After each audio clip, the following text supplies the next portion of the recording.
If you're early, you're on time. If you're on time, you're late. You're late. Who said that? It's a quote that a lot of people say, in particular, Bill Belichick. I try to live my life by Bill. Yeah, and yeah, being places on time, it's important. It's respect, but it's good business. How are you, Zach? I'm fantastic. How are you? Good. You dressed up for me. I like that. I dressed up. Well, I was looking back on all of these podcast Zoom videos that I've done, and I realized that in every single one, I was wearing the same sweatshirt. So I thought I gotta mix it up. I'll put on the bomber jacket. Right. It's a good place to be. Right. How are you? And I think you dressed up too. Polo. Are you going golfing after this? Sure. Yeah, sure. Do you golf, by the way? I golfed once freshman year at the University of Notre Dame during gym class. And they told us how to swing. We hit a couple balls, and that was my whole career. I think a big flaw in the Berklee system is that they don't offer a course on golfing, because the amount of the music industry that golfs. You know something? It should be like golfing and drinking and whatever else we do. Yeah, it should be that, like networking. There should be like an after classes golf team at Berklee. Yeah, I like that. The amount of executives that I've talked with who are like, oh, why don't we go golfing or whatever? It's like, I've never hit a golf ball in my life. Yeah. I think someone, if we knew someone at Berklee, we should maybe pass it on. After classes elective golf business schmooze course. I like it. Actually, that would be a great course. And then every single week, there's a different professional that goes with the course and just talks about their career. Yeah, like maybe you do wine tasting one week, or like yes, there's something here. I love that. Yeah, there's something there. I'm not sure what it is, but there's something there. I'm sure Panos will be all over it. Oh, sure. Ralph, thanks so much for being here. I'm so excited to dive in. I'm excited to dive in too. Let's get into it. Let's dive in. So we just wrapped the spring semester. We're now moving into the summer semester. I remember talking to you at the beginning of this pandemic, and we were talking about how you had no idea how teaching was going to transfer over to Zoom. Now we've been doing it for a while. What have we learned about teaching in Zoom? Is it harder than we thought? Is it easier than we thought? What are some tips that it's a mixed bag. One of the things I like to do, like when I started teaching at Berklee, I'm in around my 30th year of managing. And then you add about 15 years before that of booking bands, promoting things, concerts, little concerts, big concerts. So I had a lot of experience because I'm old, I know people. And I love to teach by bringing people into my classes. And a lot of times that means somebody's on tour and they're going to be in Boston, or they're here for a conference or doing something. And if I could grab them and come into my class, that would be amazing. Otherwise, I had to fly them or drive them or something into Boston, hotel, the whole thing. So this feeds really well into how I teach. We had like Danny Goldberg, who managed Nirvana, and he worked with Led Zeppelin and people like that. He was the last person I brought into to the Berklee campus.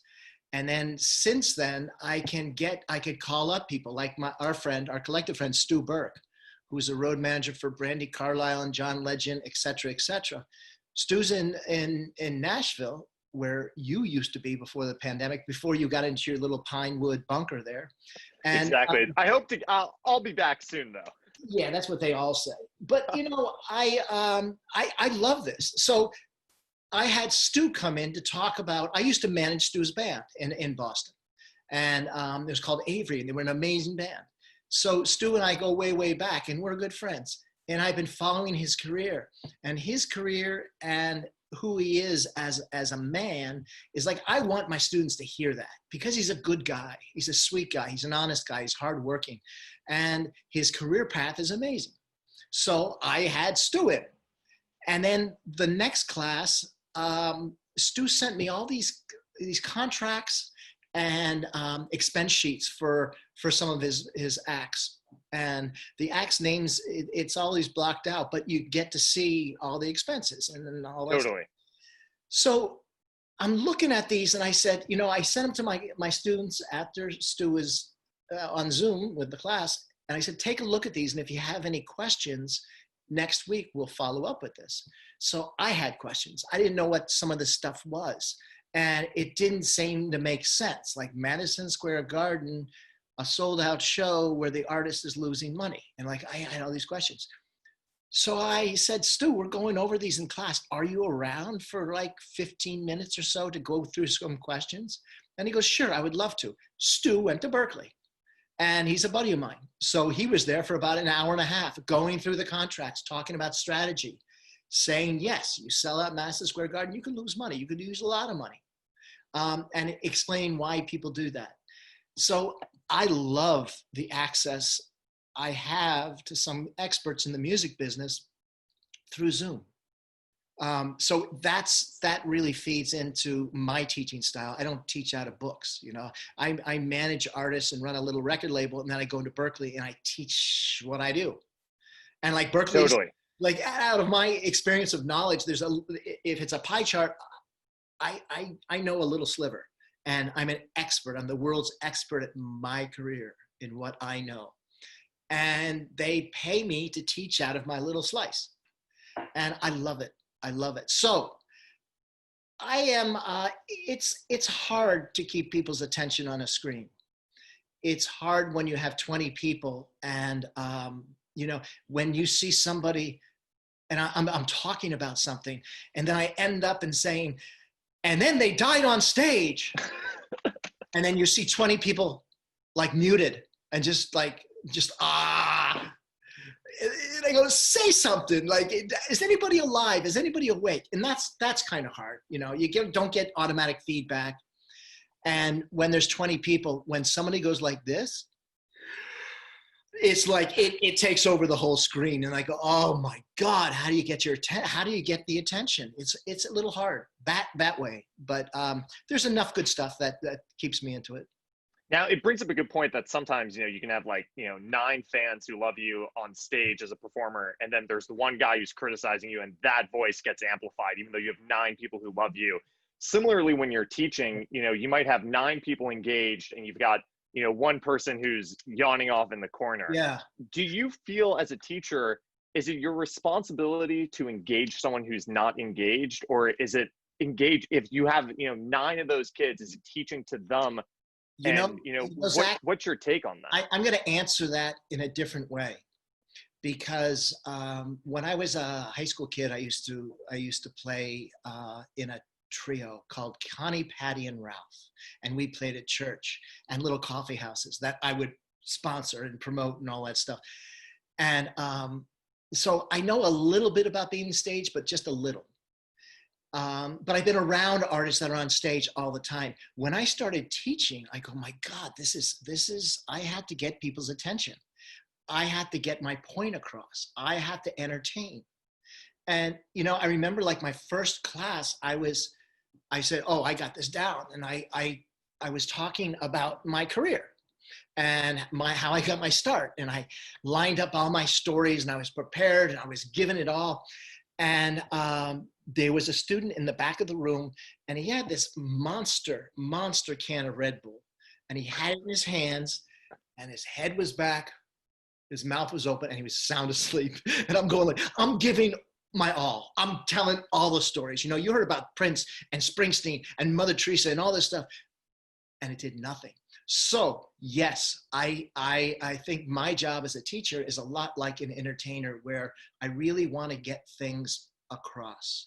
And I want people, because I think some of the lessons and some of the stories I have can be of service, can entertain or gain, put stuff in their wisdom bank. And I learned a lot of this from one of the artists I managed, Livingston Taylor. Liv teaches stage performance. He wrote a book on stage performance. And last semester, he had his good friend Jimmy Buffett in for like 5 classes. And it was amazing. I would sit there and Jimmy was talking about the importance of getting everybody's attention. And he says, I would focus on, it's mostly dudes. Like he says, like there's dudes that just don't like me and they don't care about me. So what I do is I find who they're with and I play to that woman. And I make sure she's having the best time of her life. I might give her a pick. I'll do anything to entertain this woman. So then he says, so the guy has to like me because he has a happy wife or a girlfriend or a partner or something. And the happier she is, then he should be happy. And he was saying, like, I always go to that person and I try to win them over. And, you know, and then you also learn you can't win everybody over. And you also learn that somebody is yawning because they've been up all night for some reason. And I can't get into the moccasins of any of my students, just like an artist can't get into the moccasins of their fans. But I try my best at doing my job. And it's hard. It's a hard job. And I remember after that first class, when the guy fell asleep with the Red Bull, I had a class right after that. And I wasn't used to talking for an hour and 50 minutes. And I didn't know that you could ask questions or have students talk. It was just like, I thought I had to give a lecture. So I did.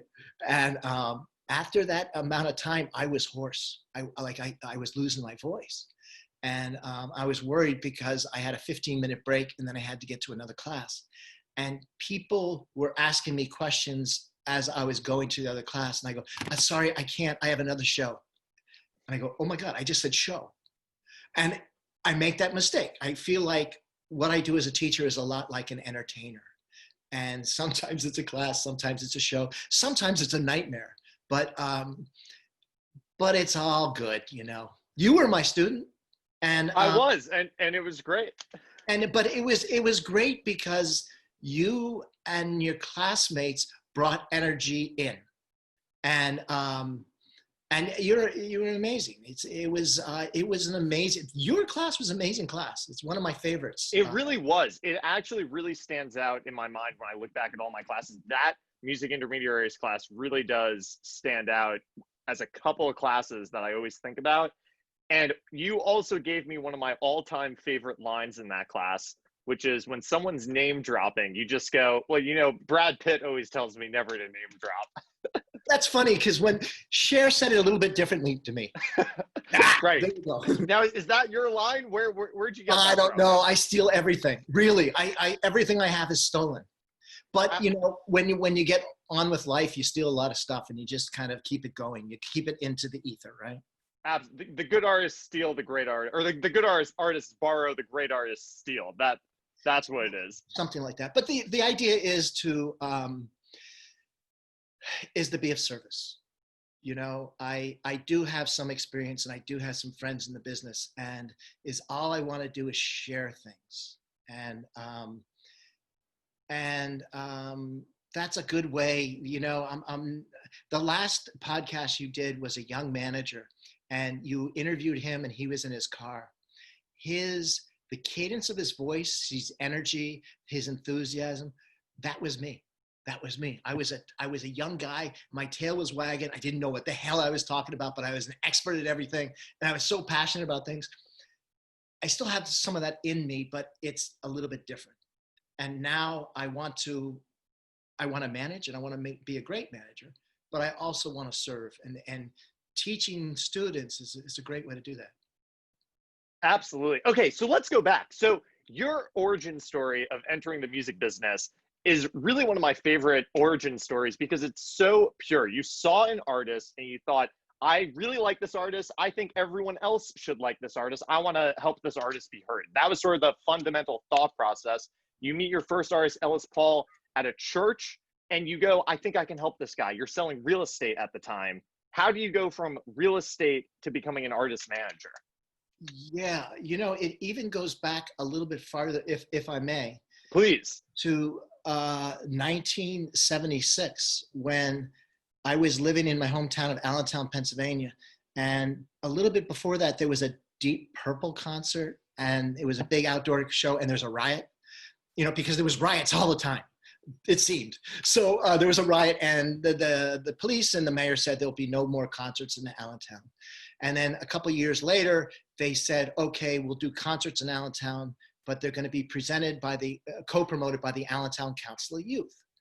And that was a student government for the 3 high schools we had in Allentown. So I was kind of hip to that, and I was like volunteering as like a little roadie at some of the shows, like Todd Rundgren. We would do things, and Foghat.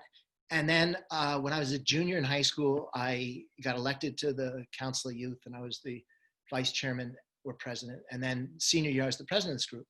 So I was a senior in high school, and how it was set up is we had meetings at City Hall, and then real promoters from real big cities would say, we have Kiss and Golden Earring, or Thin Lizzy and Rush, and they would give us some dates, and they would say, are you interested? And 15 high school kids go, yeah. So whatever they had that we had a room available, and there was 2 rooms in Allentown, we would say yes to. And we had great shows. So the real promoter would do the contract and the tickets and all the real world stuff and take the financial risk. And we would get a benefit of some of the profits and proceeds. And we would be like hospitality, kind of light security. We'd like be backstage security, promotion, street team, things like that. But that was when I got I was singing at church, and I was promoting little coffee houses in my church and doing folk music stuff because I was under 21 and I could get into folk music places. And then all of a sudden I'm starting to meet like Kiss and Rush and Styx and Dolly Parton and Linda Ronstadt and all that stuff. And back then, 1976, it was Dave Mason, Bachman Turner Overdrive, and Livingston Taylor opening up. And I was a massive Livingston Taylor fan. So I got imprinted really early with the majesty, the wonder, the spectacle, the dangerousness of these rock people coming to my little hometown with their shiny buses, changing the DNA of everybody involved. And then they would go off to another city. And I'd go, that's amazing. That's absolutely amazing. So I went to college, and the senior year I was the concert director for University of Notre Dame. So that was a little bit bigger. That was like promoting Springsteen and Van Halen and the Eagles and Yes and people like that. And then I thought, and the important part of the story is that I thought I would just take over the music business, because my last show at the University of Notre Dame was Springsteen. I went to Europe with the band. I spent a week with the band, the same hotel that Prince was at. And I was like a kid in a candy store hanging around Springsteen and getting in a little van and going to Wembley with the band while Prince was at the other end of the hotel. And it was mind-blowing. It's like Almost Famous. Yeah, it was like, yeah, exactly. And I wanted either the hotel to collapse around me in between Springsteen and Prince in the lobby, and that would be how I ended. I thought that would be okay, but it didn't happen. So I did the next best thing. I moved to New York City to take over the music business.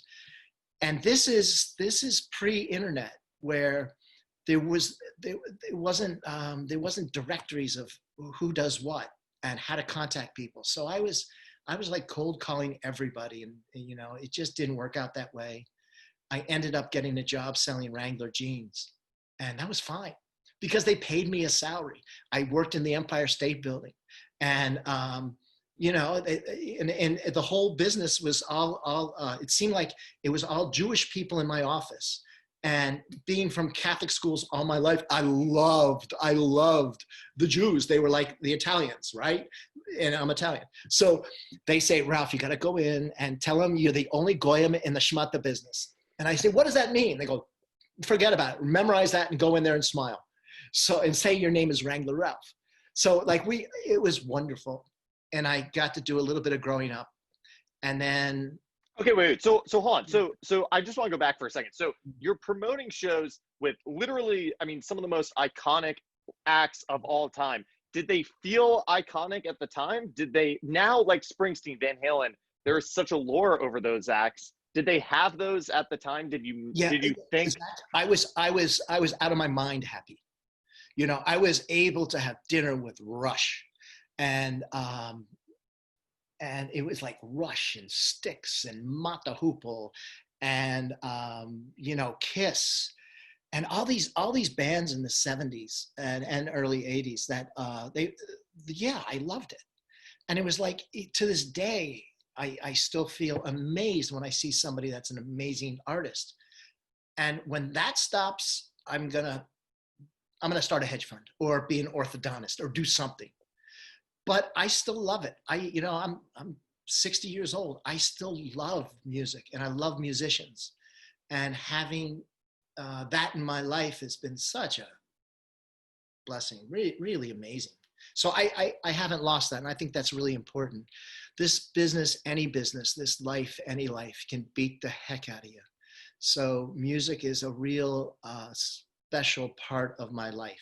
So yes, I was blown away back then. And I knew, you know, Prince was just starting out, but I saw him in a club and I go, this is going to be one of the biggest artists on the planet. And I was pretty conscious of the fact that this is really special to be around, breathing the same air as these people. Like I really dug that. Totally. Okay, wait. And you kind of glossed over how you ended up in the same hotel as Prince and Springsteen. How did you go to Europe with the band? Well, my last show at Notre Dame was Bruce Springsteen, and I was a massive Springsteen fan. And I got to spend the whole day with him from early afternoon to late at night. And his booking agent Barry Bell was there, and I want to get a job in the music business, so I was asking questions, and I was like, Springsteen was, he was my man. So I made sure that Barry Bell and Bruce Springsteen got Notre Dame football jerseys. So we got varsity jerseys that said Springsteen and Bell at the bottom. That helps.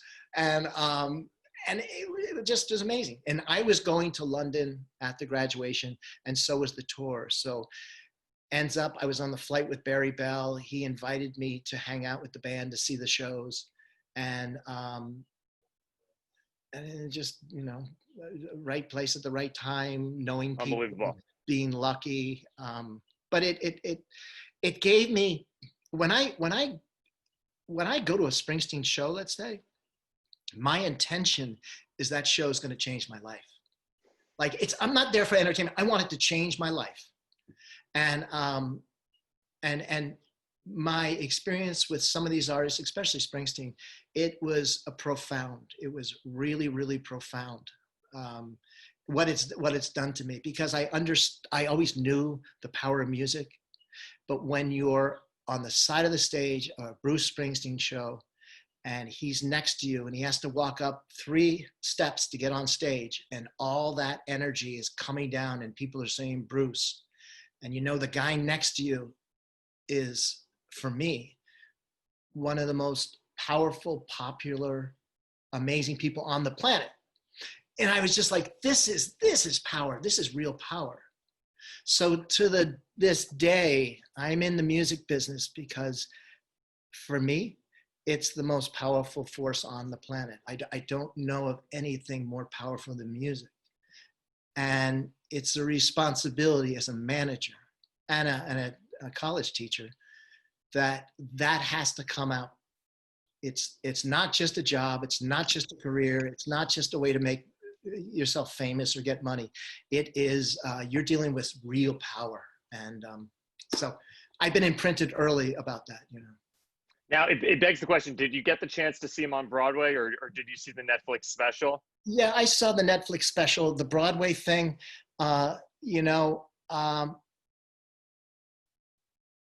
it was expensive. Livingston saw it. Livingston is friends with John Landau, who produced Livingston's first couple of albums, and is Bruce's manager. So I got a whole, play-by-play of the show, and they were able to go backstage, and they're friends, and all the people are friends. But Livingston's wife is named Gail Arnold. She's amazing, and she's a massive Springsteen fan.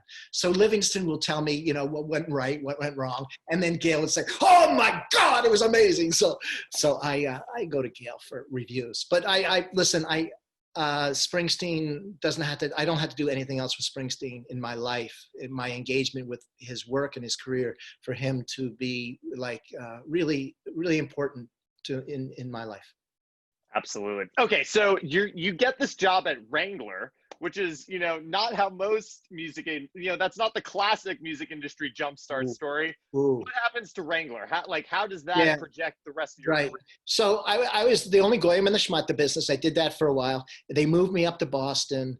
And, it was tough. It was, I had a territory. They gave me a van. So I would have the whole van would be full of racks of clothes, sample racks. And I would go to an Army Navy store in Chelsea, Massachusetts, and I would make an appointment, park the van, take the racks into the store, show them the stuff, try to get some orders. And I liked it, but I didn't love it. I lived for music. I lived for going out and buying music and seeing music. And this was a job, but I did learn. I did learn a lot of things from it. And then I was playing basketball and I hurt my knee. So I had some recovery time. And I said, this is a good time to get into something else. And at that time, Boston was booming. The real estate market was really booming. And it wasn't really on my radar, business and all that stuff. I just, I was kind of happy-go-lucky a good deal of my life. And I said, I know, I'll get into commercial real estate. So I went out and I sent my application to all these commercial real estate companies, not really understanding it, but knowing enough about real estate that this might be good. And I finally got a job at a little entrepreneurial company. And so I did that for 12 years. I was a broker of office space, retail space, warehouse space. I was managing some properties, and on my own, I was buying properties, rehabilitating them and selling them. So that was the time I learned about negotiation. I learned about money. Previous to that, I liked everybody and trusted everybody. That went out the window. So I grew up. So in my early 30s, I got my client, Mike Dreese, he was an MIT dropout who started a chain called Newbury Comics. It was a music store back then. It's really because I think a lot of people who aren't in Boston might not know, but it's really like, it's a hangout spot. It's more than a store. It's what I remember being a freshman at Berklee. I didn't know anyone, couldn't get into bars. Like people would hang out at Newbury Comics. It's kind of like Urban Outfitters almost. Yeah, and I feel sorry for the generation that doesn't have a place to go where the music's there and the tribe's there and people are discussing things. And, right. When I went to Newbury Comics on Newbury Street, the first place, and Amy Mann, who's an artist, was there. She was in a band called the Young Snakes, White Snakes, something Snakes. Maybe the Young Snakes. And she was there, blonde hair and a little ponytail thing. And she was gorgeous. And I would buy as much stuff as I could so she would engage with me. I think that's what I did. But anyway, it was a great place. So they have 29 stores now, but the guy that started, Mike Dreese, was my real estate client. So I would show him properties, and I found their warehouse, a couple of the stores. But I was a customer and I was a music fan, and we became friends. So we would go out and drink beer and see bands all the time. And he became a really good friend. So when I met Ellis Paul and saw this guy in a church coffeehouse basement and think, this is like, I came out of there and saying that I've seen the future of folk music and it's Ellis Paul. And like, he had long hair. He got off stage, he was going through the audience. I loved his music. And just what you said, Zach, I wanted to help him. And, that's all. I didn't contact him. I didn't do it. I just wanted to help him. I finally got his phone number and I was going to call him up, but I actually woke up at 4:30 in the morning one morning and I had this dream about starting a record label. So, it's like, like you have a dream and you write it down. This is the first time in my life I wrote down the dream. And the dream was starting a record label. And it was called Knock on Wood's Records. And it would be great songwriters and this and that. And I had no idea at all what this is about.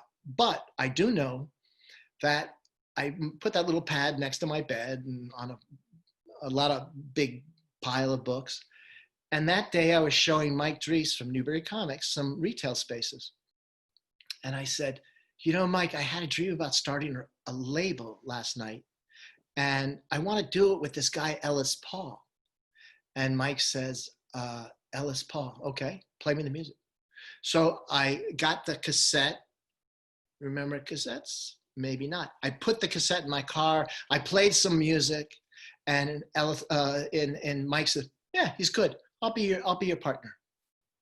So all of a sudden, just like that, it's so easy. The music business is so easy, Zach. So just like that, Mike Dreese, who has money, contacts, connections, record stores, and he's a buddy, and he buys my beer all the time. He wanted to be my partner, and I wanted to be his partner. So we started a record label, and that got me out of real estate after 12 years, and understanding that you can't just start a record label, you can't make money, but you can manage.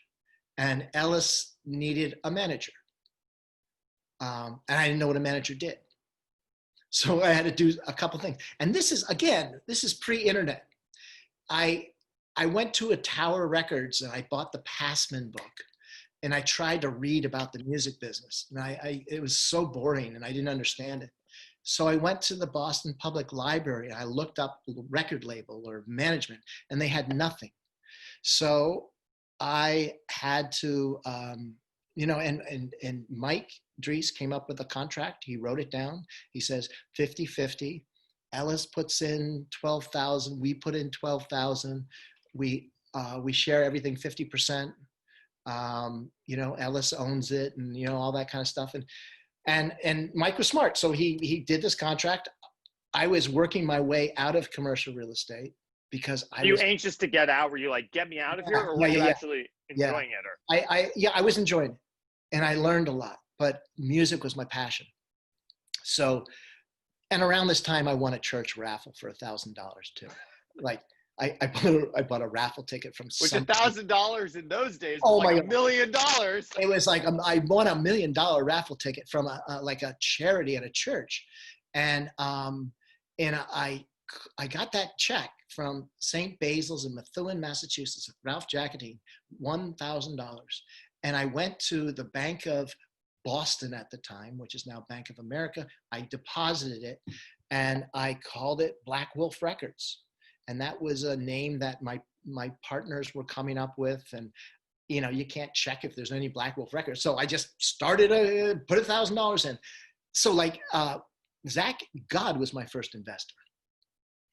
So how could you screw up when your first investor is a church, right? Totally. Right? It's so easy. Okay, wait. So I love the story of how you go to Mike with the record. And what does Mike say? You're so excited because or you bring him the $500 and you say that you have the record and you're ready to go promote. And what he says, who cares, right? What's the story there? We were ready to release the record, and a guy named Bill Morrissey produced it, and we had some great artists on it. Patty Griffin was on it, Martin Sexton was on it, Jonathan Brooke was on it, like really great artists.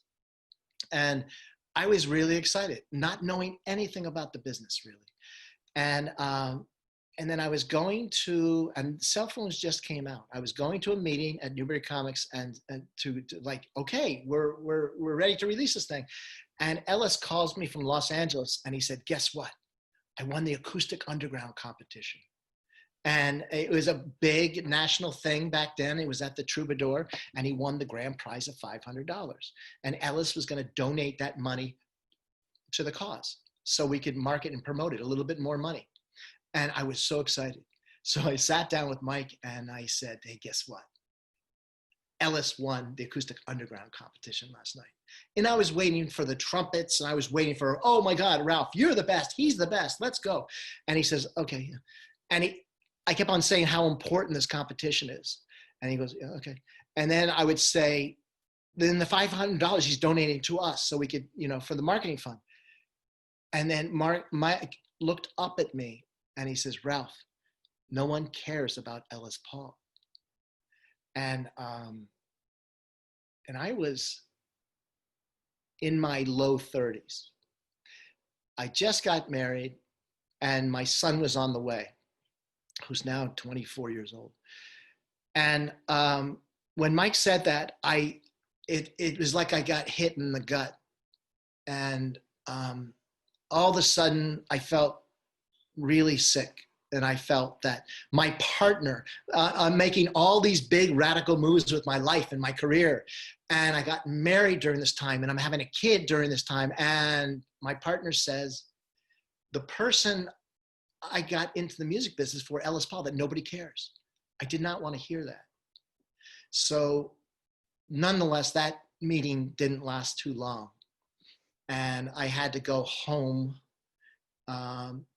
And, I got in my car and it was in a garage underneath the Newbury Comics warehouse. And I don't know if you know this, Zach, but underground garages have pillars. So and sometimes they jump out at you. Yeah, one jumped out and I was out of my mind and I hit a pillar and then I just went back in the parking spot and I go like, I need to deal with this. I need to, and because I felt I was going to physically get sick. Wow. Like, what am I doing with my life type thing, And as I said, like I kind of go with my heart. And then I'm thinking, but I have a wife and I have a kid on the way and maybe this isn't right. And it was sobering, it was terrible. And then I didn't want to leave that parking space without figuring out what I'm going to do with the rest of my life. And what I came up with is like, fuck it. I'm gonna make people care about Ellis Paul.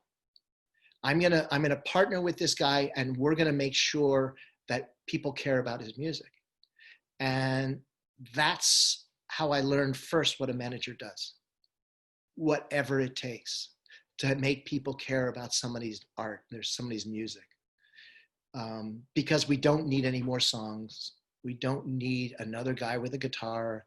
We don't need any more bands. We're all full. So if we're all full and we don't need any more songs or artists, what do you have to do? What is the job? And the job is to make someone care about you and your art. And that's a tough job. But that's how I found out what a manager does, back then, because I cracked my car into a pole, It's a great story. So, okay. So you're starting to learn what a manager does. And then you think to yourself, I really need to talk with someone who has done this before. How can I find someone who knows what they're doing, who has done this for a long time? You start trying to find a mentor. Talk about that process. Who do you reach out to? Yeah. Zach, it was tough because, I always wanted to call myself a manager. Like I was so proud to call myself a manager, but beside making people care about my artist and putting out a record and getting some money together, I didn't know really because I've never met a manager. I've hung around some big people and some big artists, but I never met a manager. So, back then I was fearless and I was foolish. And like, if I had to do something, I would do it. Kind of like your last podcast, that guy in the car, like his energy was like, that's what I was thinking. I was like, I got to make something happen. So the biggest band in town. I love that you listen to that guy. I feel like Alex Goodman and you would be great friends. If he's ever in Boston, I'll have to connect you guys. Oh man, he's way too much energy. It's amazing. So I like, what's the biggest band that I know is it's Aerosmith. And I know they're from Boston and I know their managers in Boston because he's always in the news. His name is Tim Collins. He's always, I've been following like Tim and Aerosmith since I was a little kid. So I called up his office and I said, hi, I'm Ralph Jaccodine. I'm a new manager. I'd like to meet with Tim. And they go, I would like to talk to Tim. And they said, does Tim know you're calling? And I said, nope. And they go, 1 minute, please. And then, 2 minutes later, the woman gets on the phone and says, Tim can meet with you. And this was like maybe November. And she goes, are you available February 17th at 10:30 in the morning? And I go, yeah, I'm available. So I had all these like weeks and months to worry about meeting Tim Collins, the manager of Aerosmith. And, he was going out on tour doing something. So I had a meeting with a real manager. And what I did is I dressed in my shirt and my pants and I shined my shoes. I had a business card and I had Ellis Paul's CD with me. And it's all I wanted to do is shake his hand, and I wanted to breathe the same air as the manager from Aerosmith. I just wanted to meet a manager. So I did, and it was fine. And he's a sweet guy, really sweet, busy, beautiful office, sweet. I did everything. And I left there and I go, that's it. I just wanted to touch his garment, and I did. I met the manager of Aerosmith. And as I say, I just wanted that to change my life. I wanted that energy from Tim to kind of like, nah, that's how I get there. And that was enough until about a week later, I got a call from his secretary, and she goes, please hold for Tim Collins. And I held for Tim Collins, and Tim says, hey, Ralph, there's a club called the Iron Horse in Northampton. Do you know anything about it? And I said, yeah, Tim, I know everything about it. And this is the club that Ellis Paul played at, and other artists I was working with, and I knew, and I went to the club. So I told Tim everything about the club, everything. I downloaded all my information, and he goes, thank you very much, and hung up the phone. And I was sitting in my office in Porter Square, Cambridge, and I go, oh my God, I just helped the manager of Aerosmith. And I go, that's amazing. So I got on the phone and I called him. And please hold for Tim Collins. So Tim came and he says, hello. And I go, hey, Tim, it's Ralph. And he goes, yep. And I go, hey, Tim, I just helped you. And he goes, yep. And he says, and I'm sure you could help me. And he goes, yep.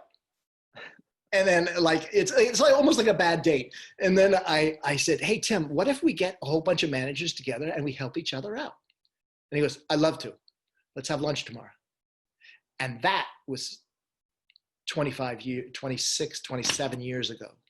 And Tim and I started something called the Boston Managers Group. And he had access to Harry Connick Jr.'s manager, Allman Brothers manager, and the Guster, and all these big managers in town. Tim says, call this person, that person, that person. And I would say, hi, I'm Ralph Jaccodine, and nobody knew me. I'm partnering with Tim Collins, and everybody knew Tim. And we're starting a Boston Managers Group. So we started this group a long time ago. Subsequently, Tim has left the business, and he's living out west. And I kind of think he just counts his Aerosmith money all day long. I would just count it and recount it and stack it up. I don't know what you do when you manage Aerosmith, but he is one of the most loving, wise, beautiful mentors and friends I've ever had. So we started this, and because of that, all of a sudden, I had a board of directors. I had mentors. I had a band of advisors. And this has been going on for 26, 27 years.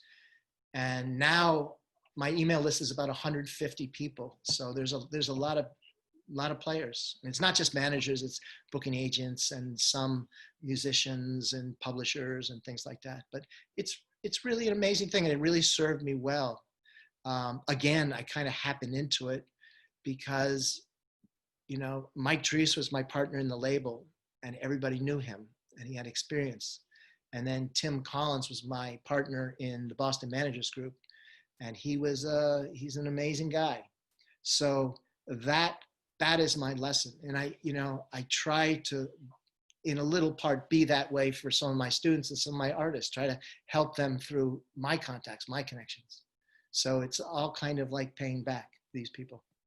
Absolutely. Now, it begs the question, you're building this music community in Boston of music executives in Boston. Did you ever think of moving back to New York, LA, Nashville, more of a, quote unquote, on paper traditional music hub?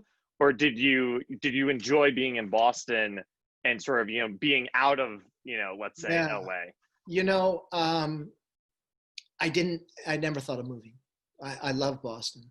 And, Bert Holman, who manages the Allman Brothers, does it from right up the street, and Dalton, who manages Father John Misty and Fun and Guster, like right down the street. Like there's big people managing big businesses. We have Logan Airport.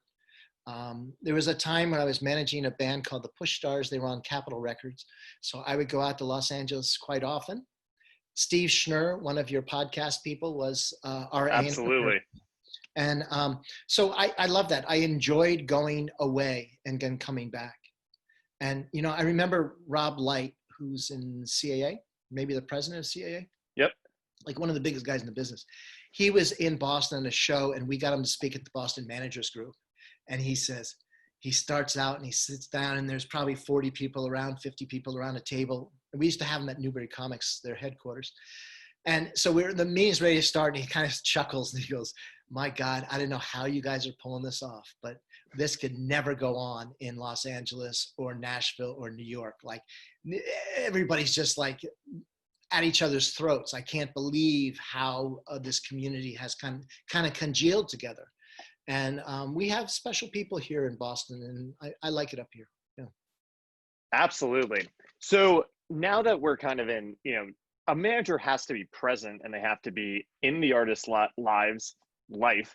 FaceTime is critical, as any manager will tell you. Now we're kind of in this time where it's so much harder to have FaceTime and to be in person. You can't really do it. You're on Zoom. How is that affecting your artist-manager relationships? Well, it's like this. Most of the artists I've ever worked with are road warriors, so they're always on the road. So phone calls are how I communicate with most of them.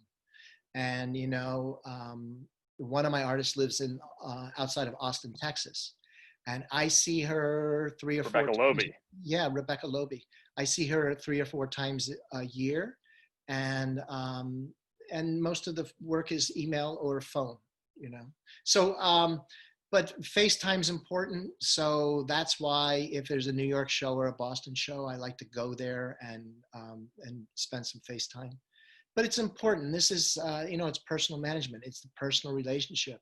These are important relationships, and you got to put energy into the career and to the person, because, shit happens, and life is tough, and the business is tough. And I'm here to support the artist, and the artists are here to support me too sometimes. And when it works, it's a beautiful thing. Let me ask this one question about starting the label.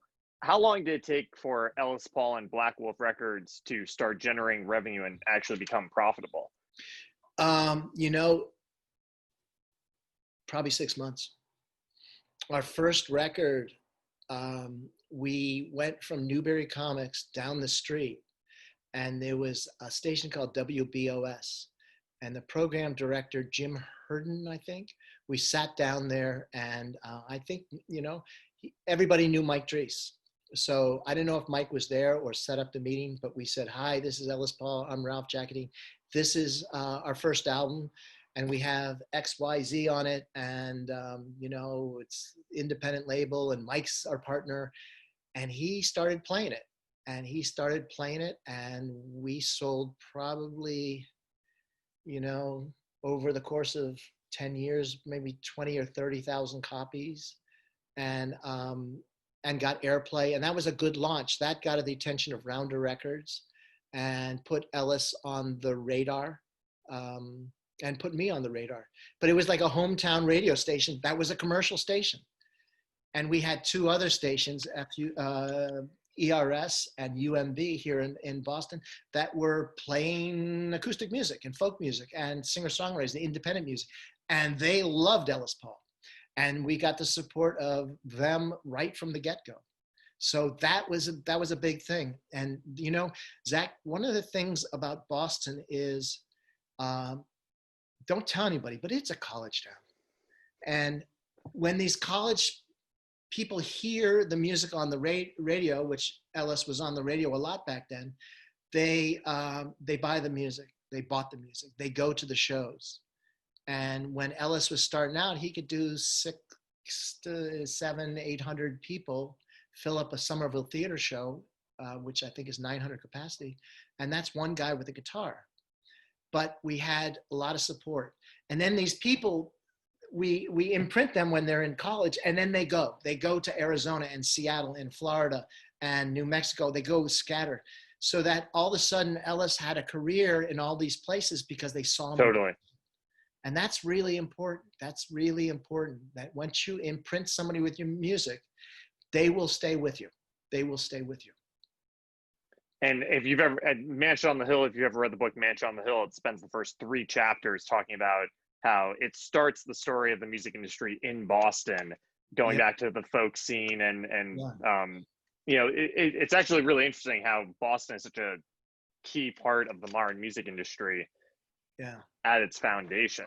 So how do you end up at Berklee? Over the course of years, Don Gorder, who's head of the music business management department, would ask me to be on panels and things. And I remember, Zach, one time he asked me to be on something called Rethink Music. And it was at this big convention. And it was like Berklee was really going all out for this, the change of music and the changing models of music. And Don asked me to be on a panel, and it's fine. And then I found out that Mike Mills from REM was on it. And then I found out that a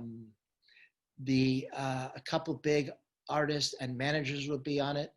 And then I found out that the manager of U2 was going to be on it. Paul. Is that Guy Osiri or someone else? Paul McGinnis is his name. Paul McGinnis. He was the manager when U2 was like high school kids, all the way up. He's like the 5th U2 member, and he's like one of the biggest legendary managers in the business. And he was on the panel, and like I was getting a little bit nervous because like I was on a different pay scale than anybody on this panel. Mark Cates, who managed MGMT and others, he was on the panel. Like another really, Boston manager. Yeah, really, really great people. And then I think a week before, Don says, "Hey, Ralph, can you moderate the panel?" And I go, anything Don does, I would say yes to. So I say fine. And then I found out that the panel's growing, and there was 9 people on the panel, including the manager of U2. So it was really a scary thing, but Don and Berklee's always invited me in. Once a year, I would do 1 or 2 things at Berklee. And then there's the guy that used to manage the band Boston, Jeff Dornfield, is a buddy of mine, and he's part of the managers group. And I said to him, I said, like, I love speaking to your class. I love doing this, And he says, well, he loves the job too. And he's been at Berklee many years. And he talked about the job.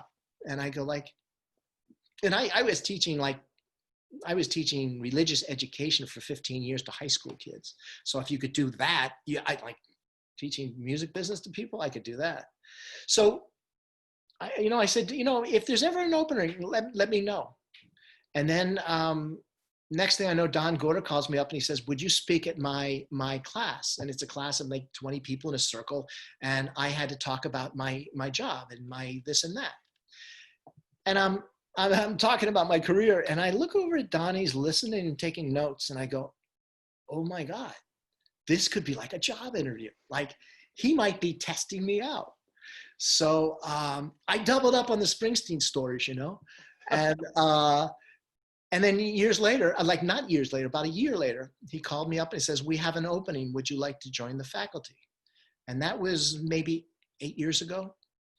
And I've never loved a job like I do teaching. And, a lot of the people I bring in as guest speakers, they say, wow, you really love what you do, don't you? And I go, yeah, I do. And they always say, most people say, God, I would love to teach. I would love to teach. And I think it's one of the most important things to do with my time, my experience, my wisdom. And this is how I serve best. I love it. So I'm going in my 8th year. Wow. And Zach, you know, you are, you're an example I use for my students.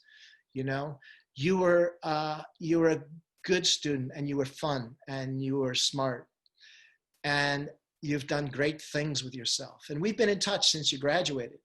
But now I have things to show my class. I have, you know, the podcast and Nashville briefing, and the way you're doing this and the way you're branding yourself is incredible. And then when the coronavirus hit, I reached out to friends in the business to do short videos for my students, just so they know what people in the music business are doing during this time. And I reached out to you first, and I got the first video from you, and you nailed it. You were really great at it. So, you know, you were my student. Now you're my peer, and you're my teacher. And I love that. That's a real special thing that happens. And I get that all the time of my students out in the music world, and to see them grow and prosper and fail. It's great. It's great to see it.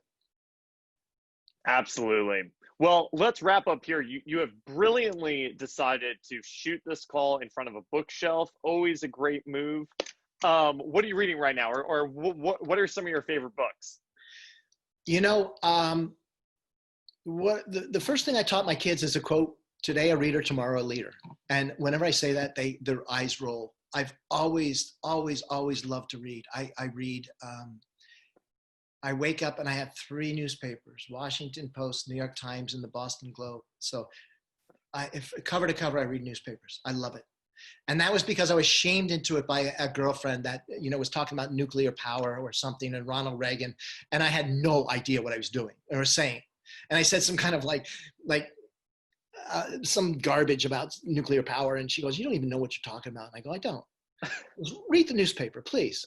So that shamed me into like. So reading will get you laid. That's the short story. But I'm completely. I love knowledge and wisdom, you know. And it's not just music stuff. Like yesterday, I listened to your podcast. I listened to a podcast from Wharton with music, the business school at the University of Pennsylvania, and they have a podcast. And it's a guy that runs Amway, and he's from India, and he has a thick accent, and he ran a couple businesses, now Amway, which is a big company. And he was saying about how he's leading during these times. And he said a quote, and I just put it on my refrigerator, and I took it down. And it says, the way he leads, he says, "Lead with love and humility instead of with pride and fear." And as a 60-year-old guy, I spent most of my life with pride and fear. And the love and humility, as I'm trying to work that as much into my life as possible. So I try to learn a lot. I recently stopped my Comcast cable television, so I'm reading a lot more now. I'm reading a lot. So I do read music business. I'm reading a history book I got outside university here. They were giving away books, and I have this huge history book. So I'm reading about the Civil War, and I'm reading about slavery, and I'm reading about the birth of America, and it's completely fascinating. I love to read. I love that. And you know something, I'd rather come into my class at Berklee and talk about this from the CEO of Amway than what happened with Lady Gaga last night, you know?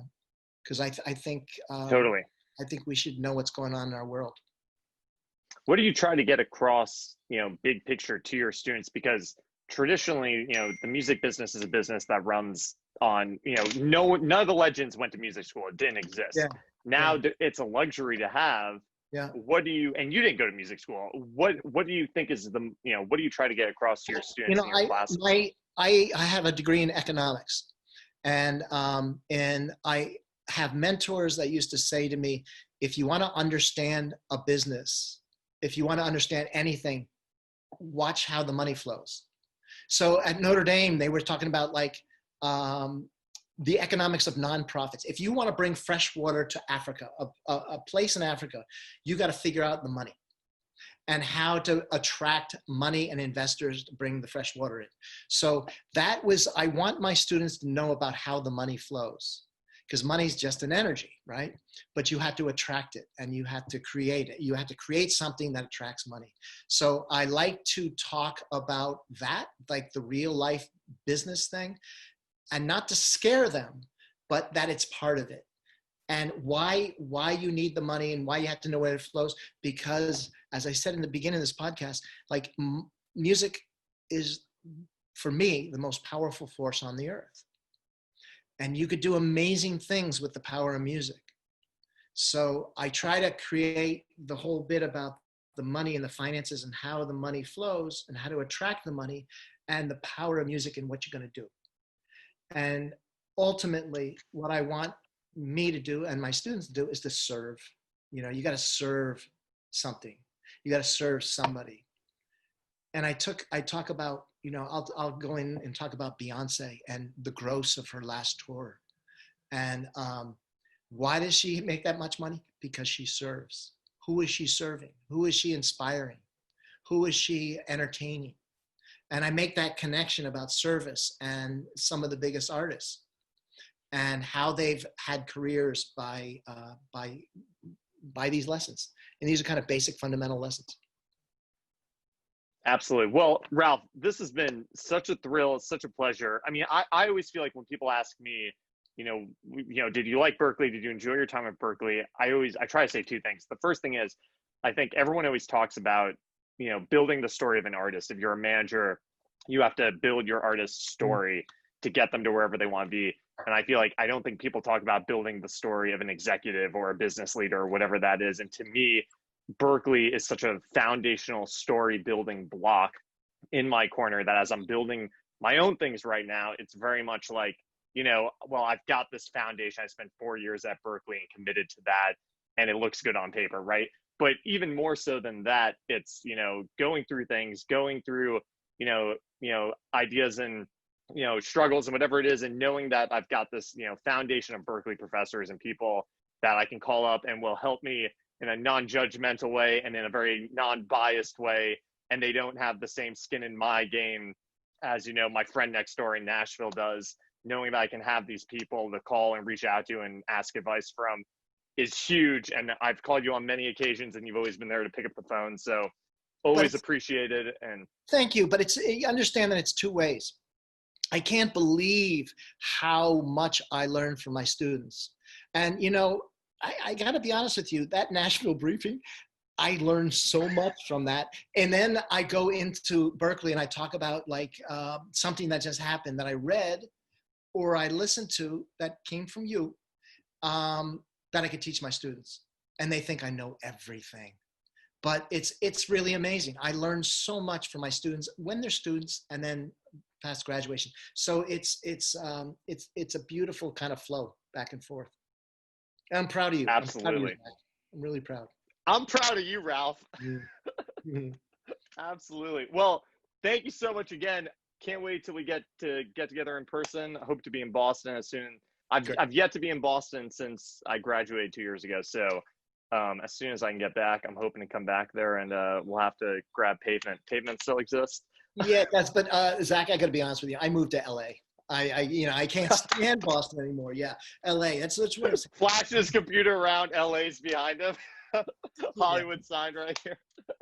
Yeah. Fantastic. Well, I've got to hop on the phone with Brad Pitt right now. He's probably gonna tell me not to name drop, but yeah.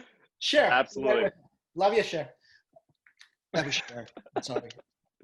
Casual. Right, I love you, man. Thanks. Back at you. Talk to you soon. All right. See you, Zach.